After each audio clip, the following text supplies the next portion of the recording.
when we did our interview for Candified, I just got the feeling that there's so much deeper stuff with you. Yeah, that's a good feeling. I would say that's about right. So you hail from back east. I'm actually from Orange County, Really? from California. Yeah, but I just spent a lot of time back east during my summers, starting at like 12 years old, going to summer camp back east. So people often think I'm like an Italian girl from Jersey. Well, why would they and, get and, that? and they don't realize that I'm a Mexican, Argentinian, Russian Jew from Orange County. Wow. You're kind of a mixed bag of everything. Yeah, I am quite colorful. So you grew up in the shadow of Disneyland. Yes. Oh my gosh, my biggest inspiration. Like incredible. And what was that like growing up in Orange County? Did you do a lot of acting and showbiz type stuff when you were a kid? Oh my God, Tony, no, I am not an actress. I'm not a theater kid. I honestly fell into this world, and it's funny, before our call, I just was saying this on another, a conference call. I fell into this world, or it was just supposed to happen for me. My earliest glimpse of like anything into my future was like, I remember at 6 years old, I just remember I was a latchkey kid. I was in my room, kind of forced to raise yourself. Your parents, two immigrants, worked 4 a.m. to 7 p.m. And I knew that I was like destined for something different. I don't ever know how to explain it. I just started doing little talk shows in my room with all my dolls and Barbies and friends. And, but yeah, this world just kind of found me, and I'm very lucky, but doing television now for like 10 years and learn the craft and really respect it and know it's a wonderful platform for a business like mine. But I kind of learned the ropes, but it happened very naturally. I think a lot of things had to happen for that to be part of your life, because the way that television evolved and of course the Food Network and how popular foodies have gotten, and then how you kind of edge in the business, and you're very natural on camera. Yeah, it's funny. I tell my manager Cameron, who's like my bro. I mean, I tell him, Cam, I'm not good at doing I'm not good at any of the fake stuff. I'm just good when they let me be myself. That is one thing when I first started this world, it can be very intimidating. You're just a regular person, right? And you just realize that people see something special in you. And I think I was astute enough to recognize that signal. And I said, well, I'm going to take this thing seriously and respect it and learn it.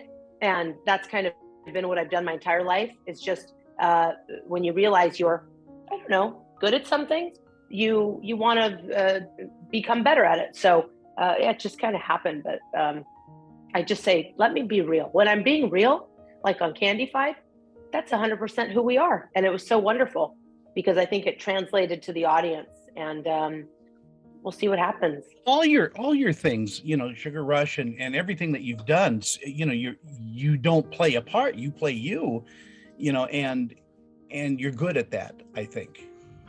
Yeah, I think I'm just good at playing myself. Yeah, well, I mean, yeah.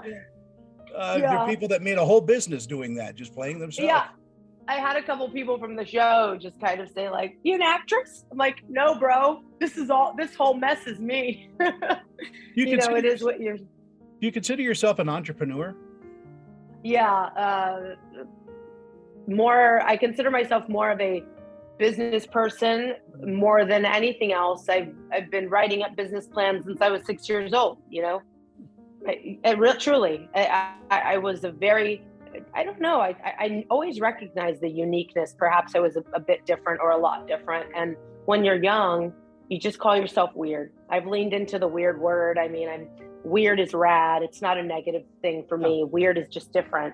But yeah, I remember when I was a little girl, I admired my mom's friend, this businesswoman, and she owned her own business. And I just thought that meant briefcases and freedom and, independent schedules, and you could do whatever you want. And I remember really thinking that was the thing that I wanted for myself. I didn't like too much structure.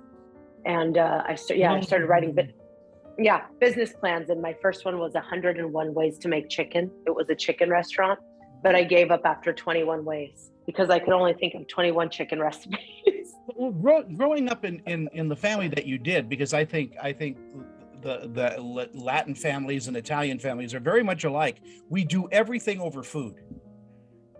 Oh yeah. Every family Yeah. decision is made around a kitchen table of some kind. Yeah, no, I think I agree with that. I think that, and that's just such a big part of my story too. Like, I think what you picked up on, you're like, I think this girl has a deeper story, are the connection to food and eating. I struggled with obesity most of my life. I was 300 pounds at my heaviest. And the last 7 years or so, I've lost 150 pounds, and a huge physical transformation that I've gone through, which happened after my father passed away. I think I was inspired to get a hold of this thing that has been so hard for me my whole life. The love of food, eating, and celebrating and connecting, it's never going to leave me. I may have lost a lot of weight, but culturally, like you just said, the Latinos and the Italians and, so many other cultures, I know that we just do everything around food. That's how we connect and love and live. And I think sometimes that teaches us to eat our depression too. Yeah, eat your feelings. And to develop bad habits. Is that what you went through in your life? Yeah, I think that food was just always my comfort. It still is, honestly. And who doesn't love eating? Who doesn't love food? Who doesn't love delicious things? So when I was just young, I think I just overused it as my comfort, my outlet for being comforted when I needed, I don't know, a hug, time, attention. When you're the type of kid that I am, like so many others, you are forced to raise yourself and grow up as a latchkey kid. My parents had no other option. I'm a first, generation here. They came to this country, tried to create the American dream, met on a bus in Hollywood. My parents have a beautiful story, but they worked their asses off from, 4 a.m. to 7 p.m. my entire life. You got to learn to survive in the world. And I was a little girl. And I think a lot of the things that maybe were missing, I replaced them with food as comfort. I think maybe that's the best therapy answer. I just love to eat. Oh, look, I'm no lightweight, and I do the same thing. And, but food also has a memory that, I've always heard that. And yeah, I think food is comfort. There's a lot of people that sweets are their comfort, which is the one thing I know about my world with sweets and candy and all the kind of goodness that we spread through something that is just so universally loved by many. And it's so it's harmless, right? Until we overindulge, and then it's this thing that we have to learn to control, which happened to me. So, who doesn't? Who doesn't love eating?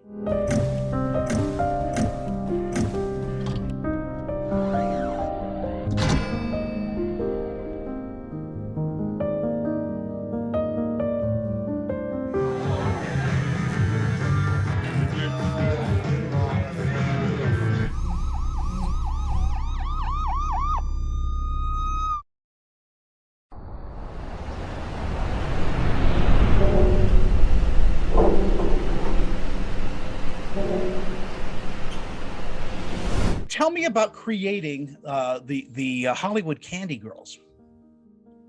Hollywood Candy Girls was the company that I created almost 14 years ago. Went through a name rebranding at one point because I just believe in always evolving and changing and not being afraid of stepping into that. But it was my special events, fun foods, and catering company that I launched in LA, Orange County area, and then they kind of expanded to San Diego and Vegas and did a bunch of things on the East Coast. But it's a fun foods catering company. All the fun, yummy things from candy to desserts and custom everything, and any type of s'mores on steroid, any type of sweet treat, we take it and elevate it and present it in a visually beautiful way, and then just create a really fun food experience for our clients. Was there a lot of competition for you when you started this, or were you the only ones who took desserts and candies and sweets to that level? I definitely think a lot of people are very kind with giving me these titles, right? These, you're the OG or whatever you did. And I think a lot of people have been creating and doing beautiful work for many, many centuries, decades, eras, I don't know. But yeah, I think I was probably one of the first in this space, which is why I am known for, I don't know, maybe creating this space or this lane of really beautifully stylized desserts and food, sweet experiences, if you will. But yeah, you know, you got to stay humble, man. You can't take all the credit for everything. Yes, you can, and you. I'm not good. I'm not good at that. I'm good at sharing with everyone. When you were a kid, did you sculpt? Did you do artwork? Because I mean, what you do is absolutely beautiful. It's art. I was just such a creative. I think creativity was my outlet, whether it was creating with my hands, creating artwork, drawing, coloring, writing business plans, decorating, conceptualizing big vision, big picture ideas.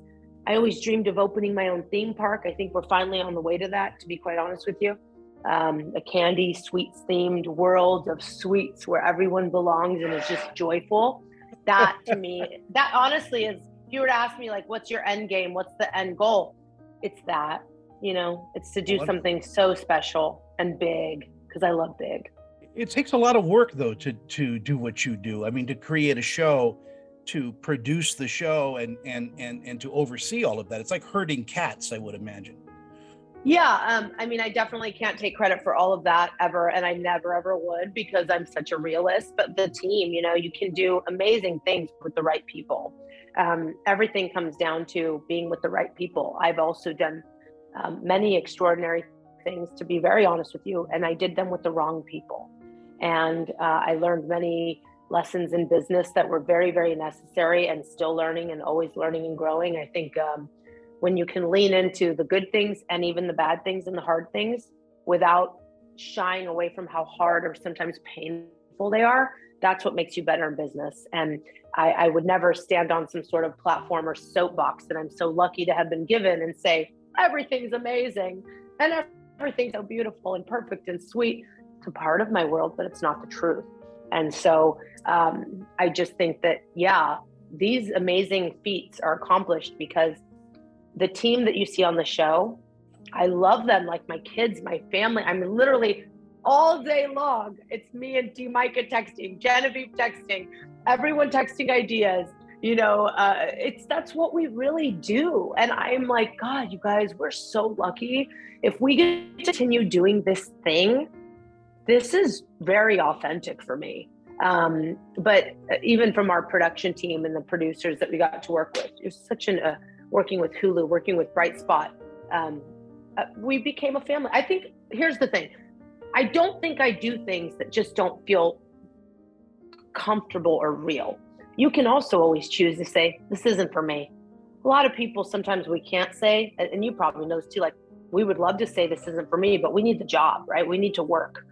But I try as much as I can to create environments where we all feel like friends. You know, I love that. I've been in so many rooms and situations where I didn't feel good. And I don't want to do that anymore. Yeah, there's a cubicle feeling to some of that where you're separated, and nobody can create being separated. Yeah, no, I think being creatives is such a special thing anyways. You know, we get these labels as like, well, these are the creatives and they're going to be kooky and they're going to have ideas and they're not going to shut up and they're going to all be so passionate with energy and ideas and their feelings. That's what us creatives are. And when you are able to partner those creatives with the correct people in business that have the appropriate business acumen and respect, I think respect is number one. That is an amazing combo that can create amazing stuff in the world. You guys are like, you guys are like NASA for candy. Yeah, we're super nerds. I love it. I mean, I always get that question, like, what is wrong with you? And I'm always like, I just know that candy speaks to people in a way that is really beautiful and special, and it excites and it creates good vibes, good feelings. But yeah, what we've learned to do with candy over the last decade is, I would say at this point, it's pretty remarkable what we're creating. There's no reason in this world for wax lips either. I just don't know. You know what? Here's the thing. Wax lips are so funny. Like, I think of all the pranks I pull when I'm like, oh, kiss me, look at my big lip. And you put them on and then you turn around and then everyone's like, but that's such a fun That's a nostalgic, really fun candy. But yeah, who eats wax? Like wax lip? People eat it. They eat it.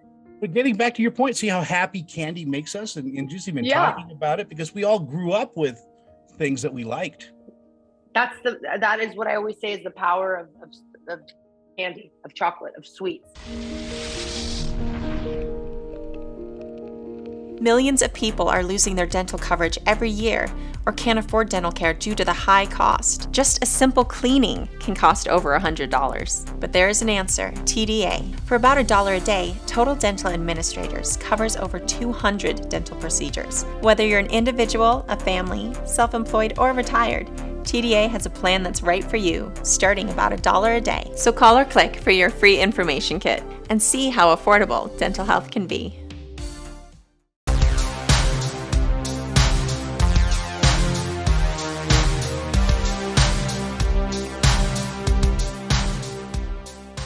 Are you working on different projects now?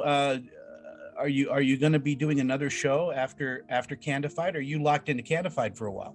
Yeah, nope. I think we put this wonderful show out and we're just going to see what happens. We would love to continue the series. I think that we have so much creativity, and a lot of people have shared their messages with me since the premiere on December 1st. I get them every single day, which I love. And it's, oh my gosh, when is the Nashville Candy House opening? And what are you guys doing for Halloween? And that has all of our creative, wheels spinning, and I'm working on a few things now. We'll see where they go. But on the candy and business side, yeah, my partner and I are opening with some new partners in Tennessee. We're opening this incredible candy experience, like 30,000 square feet of just candy everything. And it'll be immersive, experiential, an incredible destination for people to come have a wonderful day and eat some treats and do some fun things. And yeah, allow them to make their own candy. We are working on a type of interactive experience where kids, adults alike can all come and create. And that's what I'm finding our fans and people that have followed my stuff, or the Candy Queen for so many years, are like, Candy Queen, when can I create with you? And this is the next thing we're working on, and some cool adult candy experiences for 21 and over. I can say that. It'll be just really fun, yummy stuff that is a good time. You're Willy Wonka. Some people call me is this like the Latina Willy Wonka from Orange County? And so, yeah, I get called all kinds of things, and I'm like, great, I'll take it. It seems to me that one of the things that I really respond to you over is that you don't stand still. Yeah, no, I'm always going. Is that tiring? I mean, having a brain like that just keeps going? It's funny. I was just having a little bit of a moment this week about that. And I was literally saying, it's so hard to explain what having a brain like this feels like, right? It's this wonderful gift, but can also sometimes be a little bit of a curse where it doesn't shut off. I just meditation, all these wonderful things. I have magic crystals, I have rocks, I have prayer books, I love all the different types of spirituality that we can subscribe to, gurus, the church, whatever. I kind of love everything, but it is hard to not be able to shut it off. And the only other person, that is so like me is actually my business partner, who's one of my dearest friends and an incredible business mind. We are the yin and yang, right? I'm the creative, he's the business, but we have such similar qualities in that I don't know, is it obsessive thinking or just you're always thinking of ideas? It's very entrepreneurial the way we think. No rest, never shut off. I one time interviewed Debbie Fields, who used to live here in Salt Lake City, and very cool. She had the same, she was very young like you. I mean, she had the same type of thing. She just could not get cookies out of her mind, so she created Mrs. Fields, and yet doing it it should have shut that off. It should have fulfilled her, and it didn't. She went on to do other things. Oh gosh, I would love to. I have to, I'm such a fan of her story. And thank you for saying that, because I would say, knowing how Debbie Fields was obsessively unable to stop this passionate feeling this thing she had to do related to cookies. And we all know what she grew into, Mrs. Fields, incredible. I still love Mrs. Fields at the mall. When I saw them reemerge again, I was so happy, because when they were gone for a while, I was so like, how do you replace Mrs. Fields? And that is what I would say this feels like for me. I don't know why sometimes I can't stop. I don't know why the obsession of staying so hyper focused on this hyper niche lane I've created with the candy, which many people, part of the story is so many people have come along the way and said, how dumb, how ridiculous. Why does she do that? You're so dumb. Get a real job. This is so stupid. I've heard it all. Doesn't do anything to me anymore. I could care less. I know what I'm doing and why I'm doing it. And I think I'm with the, help of a lot of growth, and you go through hard things. I'm very clear on our purpose, our promise, our why we exist, what business we're in. It's very simple in the happiness business. I just want to create outrageous moments of joy and make people feel good.